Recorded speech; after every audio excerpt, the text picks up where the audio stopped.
Retired Rear Admiral Romel Jude Ong, ano po, at sa kasalukuyan siya po ay isang profesor sa Ateneo School of Government. Maganda umaga po sa inyo, Admiral. Good morning po, sir.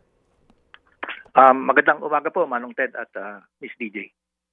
At salamat sa inyo pong panahon. Gusto po lamang namin po makuha ang inyo pong kaisipan dito po sa pangyayaring ito sa South China Sea, sa West Philippine Sea, no? Involving Chinese Coast Guard noong pong June 17.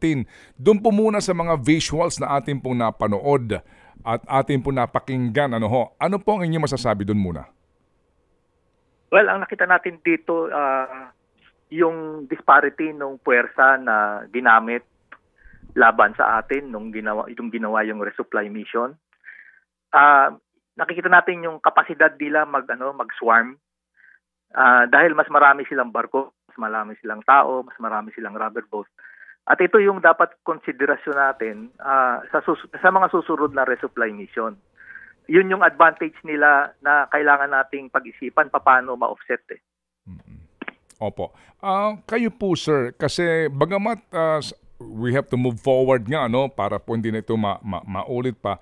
Pero ano ho ba ang tamang kataga to describe this incident? Ang ating huhugutan lang po dito ng ating pong pag-uusap ay yung yung sinasabi po ni General Browner na barbaric ito ay piracy na may tuturing, habang ang sinasabi po naman ni E.S. Bersamin ay ito'y posibleng misunderstanding lamang. Ano po yung take doon? Siguro hahanap tayo ng ibang kataga para tamang mas describe yung nangyari, no? Medyo incline ako towards doon sa term na barbaric or yung uncalled for na tactics.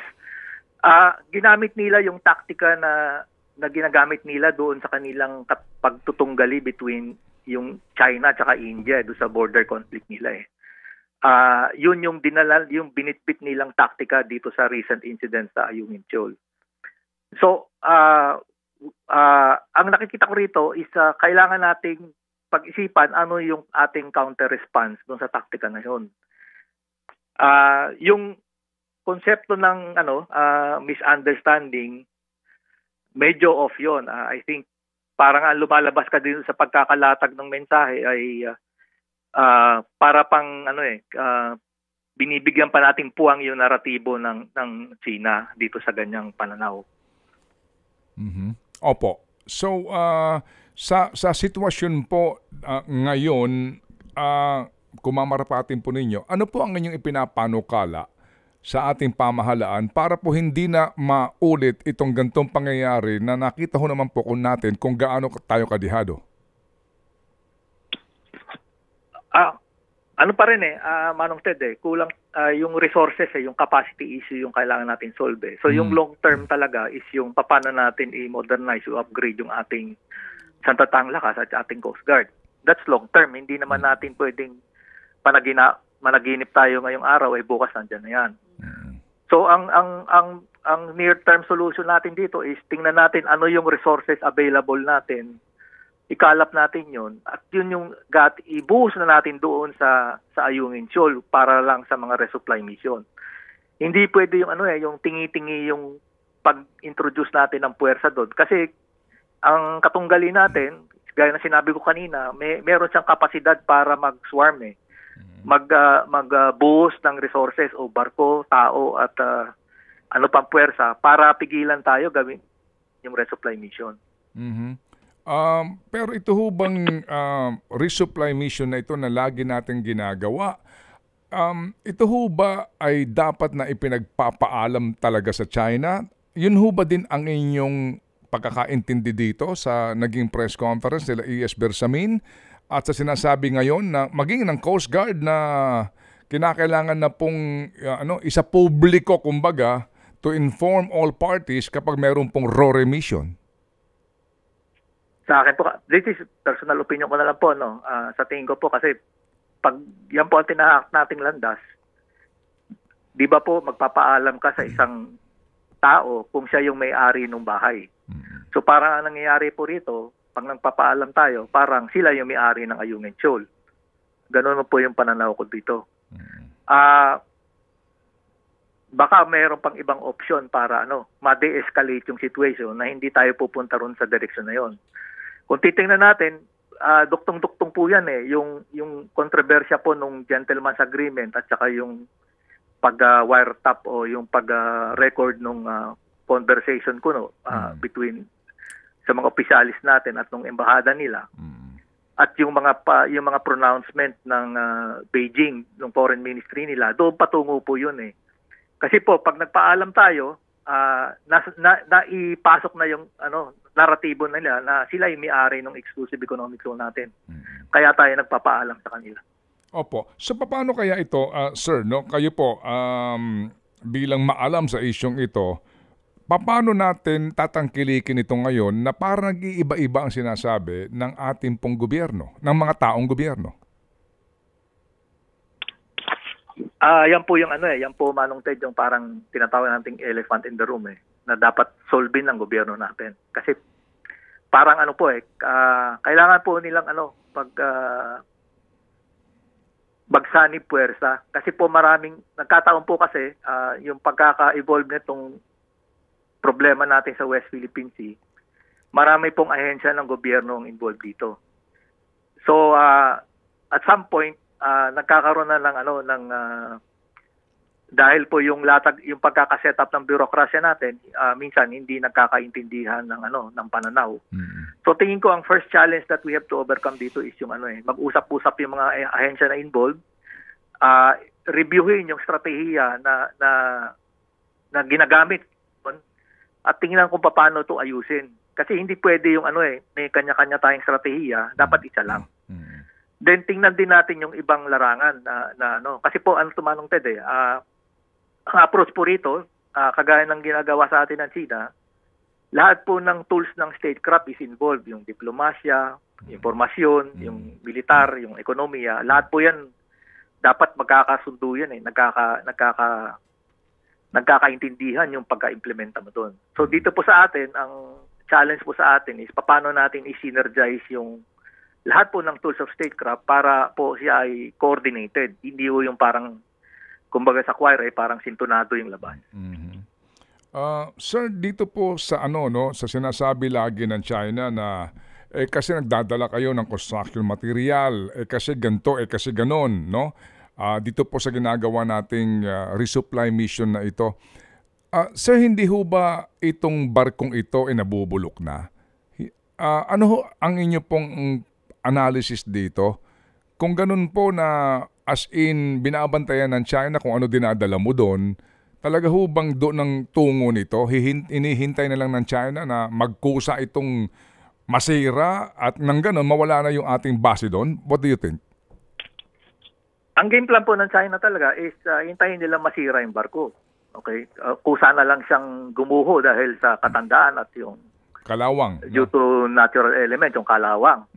Kasi po, pag gumuho na yung barko na yan, mawawala na po yung legal persona niya as a warship Kasi po as a warship, na-commission, kasi commission pareho yan sa Navy, kahit si Ryan Pag hindi na siya technically warship, then it will lose yung status na extension of sovereignty siya. Kasi po, yung barko na yan, hindi po pwede silang tumungtong dyan kasi teritoryo po natin yung physical po, yung physical presence ng barko, teritoryo natin dyan. So kung gumuho yan, wala nang extension of territory tayo doon na susugod na lang sila sa papasok na lang yan sa loob ng Ayungin Shoal. Pwede nilang sabihin, hindi, papasok kami kasi re-rescue namin yung tropa nyo dahil gumuho yung barko. Pwede ganun yung maging premise nila pagpasok. Kayo ho, sir, meron ba kayong pag-aaral dyan o kaalaman hanggang kailan na lang ang buhay nitong BRP Sierra Madre? Anong nasa serbisyo pa ako, around 2018, pinag-aralan po namin yan ng mga civil engineer. Ang estimate na binigay sa akin, mga 2 years. But that was 2018. So 2020, dapat po bagsak na yan. So 2024 na po ngayon, andyan pa siya. So ibig sabihin, kahit papano, yung mga minor repairs na ginawa natin noong time na yun hanggang ngayon, nag-work siya para kahit papano, i-company yung loob ng barko para andyan pa rin siya. Medyo may konting stability pa rin yung internal structure niya. Opo. Kayo ho, ano po ang suggestion ninyo dito, Admiral, kung meron man, na sa usapin po ng ng pagkakaroon talaga diyan ng base, no? Presence. Ano po, dapat na talaga mag-construct dito ng konkretong base o hindi hayagan na po talaga magpadala ng repair crew doon o kaya magpasadsad ng panibagong barko? Manong Ted, nung yung sinabi kong pag-aaral na ginawa namin 2018, ang solusyon namin doon was a concrete structure na itatayo doon sa likod ng Sierra Madre. Kasi po medyo mababaw 'yun. Ang problema doon hindi yung pag-construct po eh.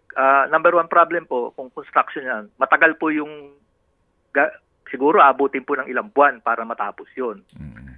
Now, para ka mapagdala ng civil engineer, yung combat engineers, yung tropa na magtatayo noon, tapos yung continuous pag-supply ng materials, let's say sabihin na natin for example, galing mainland Palawan papuntang Ayungin. Kailangan mo proteksyonan yung tinatawag nating supply corridor o yung mobility corridor between Palawan to Ayungin Shoal. So, ang ibig ko po lang sabihin, Manong Ted, kailangan natin mag-deploy ng malaking puwersa para proteksyonan yung corridor na yon para matapos yung construction. Kasi hindi naman kaya po na isang bagsakan lang tapos bukas tapos na yan eh. Okay. So, ngayon, ang komplikasyon po ron, nakita natin, gaya ng sinabi po kanina, may kapasidad silang mag-swarm o mag-converge ng puwersa para harangin tayo. So, kailangan muna nating solvein yung problema ng re-establish, ang tawag ko po ron na, kailangan tayo re-establish yung local sea control ng paligid ng Ayungin Shoal. Kasi right now po, sila ang may control ng labas ng Ayungin Shoal. Pero sa usapin po ng de-escalation, ito ngayon kasi ang gustong mangyari po ng gobyerno, obviously, that will escalate matters again, di ho ba? I mean, lalo nang manggigigil itong China na naman. Tama po kayo, Manong Ted. Kaya po yun wala pong perfect solution dito eh. Kasi po, maaari mong meron kang technical solution pero may impact po yan doon sa escalation issue na sinasabi niyo po. The other end of the spectrum po naman yan is we continue yung de-escalation strategy natin. But over the period of years, ang magiging problema na ngayon natin, untenable na yung posisyon natin doon sa Sierra Madre. So, nando po in between yung hinahanap natin yung sweet spot na solution eh. So, hindi ko po naman natin sinasabi na merong madaling solusyon dyan. Opo, yes sir. Pero yung sa ngayon, nakaatang sa balikat ng presidente ang desisyon dito. Kasi nga sabi nga po ninyo, bukas makalawa, magkukusa na lang po mag-collapse yan kung hindi yan maaayos. And then kapag nangyari yun, mawawalan na ho tayo ng presence. So kung kayo po, kung sakasakali lang po, Admiral, kung kayo po ang tatanungin, kung kayo po ang kukonsultahin, ano po yung magiging payo?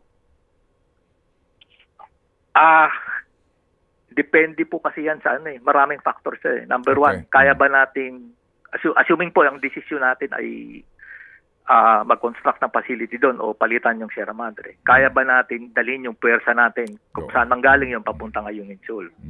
Kaya ba natin proteksyonan yun habang nandun sila sa Ayungin Shoal? Tapos, ano yung magiging impact niya sa relasyon natin sa ating paligid? Will it create yung sinasabi ko niya pong escalation? So marami pong kailangan kang i-consider eh. Kaya po ang sagot ko, Manong Ted, medyo parang paiwas na rin. Medyo paiwas, pasensya na kung paiwas yung sagot. Depende po sa Okay. Kumbaga sa pagluluto ng nagbe-bake po kayo ng depende po sa timplada ng kung ano yung pwedeng umubra eh. Opo. So, pwede kaya dito na kung hindi Estados Unidos, no? Para hindi masyadong to escalate further, ibang bansa ang mag-escort dito sa atin? I mean, kasi, di ba sabi ho ninyo, kinakailangan dito, merong kang puwersa na magiging deterrent din para hindi ka ulit kuyugin dito. Kasi, yung napakahirap, di ba, na sitwasyon na mabubulok na yan, babaksak na yan, pag pinayaan mong ganon, sila ho ang magtatagumpay dyan. Kapag naman gumalaw ka, lalo manggigigil itong umaangkin dyan. pero yun po, pwede kaya ditong merong third party na maging tulay para sabihin na hayaan na natin ito na maayusin itong base militar natin diyan sa lugar na yan, ito hong BRP Sierra Madre? Pwede po siguro. Wala naman po tayong dapat isara na espasyo para sa sa ganung proposal o ganung effort. Again po, depende yan kung merong third party na willing to be, ang tinatawag natin, interlocutor para makipag-usap sa kabilang partido. Okay. Again, depende po yun. Okay, sige po. So, well, Admiral, kami muling tatawag sa inyo kung sakasakali po para lang makonsulta kayo sa itong isyong ito na alam po naman namin na maalam kayo dito po sa bagay na ito. May tanong ka ba, Chacha? Susugan ko lang yung tanong ni Sir Ted, Admiral. Yung kung hindi Amerika, anong bansa ang posible kaya na sumama sa atin sa mga RORE missions natin kung sakali?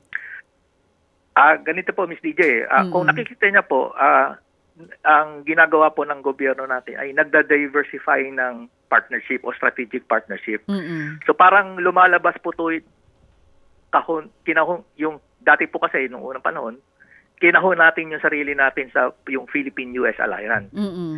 So makikita niyo po yung diskurso ngayon tsaka yung galaw ng gobyerno ay i-diversify yung ating partnership. Kaya po nagkaroon po tayo ng trilateral summit sa Washington DC noong ilang buwan at ito po ay between America, Japan at Pilipinas. Yes. Then nung sumunod po noon, isang buwan pagkatapos noon, nagkaroon naman po ng informal discussion between Japan, US, Philippines, saka Australia sa Hawaii. Okay? Then meron po tayong ini-engage din po natin yung Vietnam. Itong pong Enero, pumunta po si Presidente sa Vietnam. Meron din po tayong konting na pagkasunduan doon na involving maritime cooperation. So mayroon pong conscious effort yung gobyerno na talaga na i-diversify, na lumabas tayo doon sa pagkakahon natin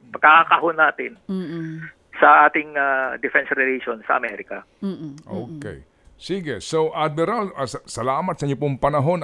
Dito po sa napaka-importanteng isyong pambayan nito. Thank you po, sir. Maraming salamat po, Manong Ted. Apo, thank you. Si retired Rear Admiral ng Philippine Navy, Jude Ong. Ayan, Romel Jude Ong. Ted Filon at DJ Chacha. Ngayon, nasa Radyo 5, 92.3 News FM. Monday to Friday, 6 to 10 a.m.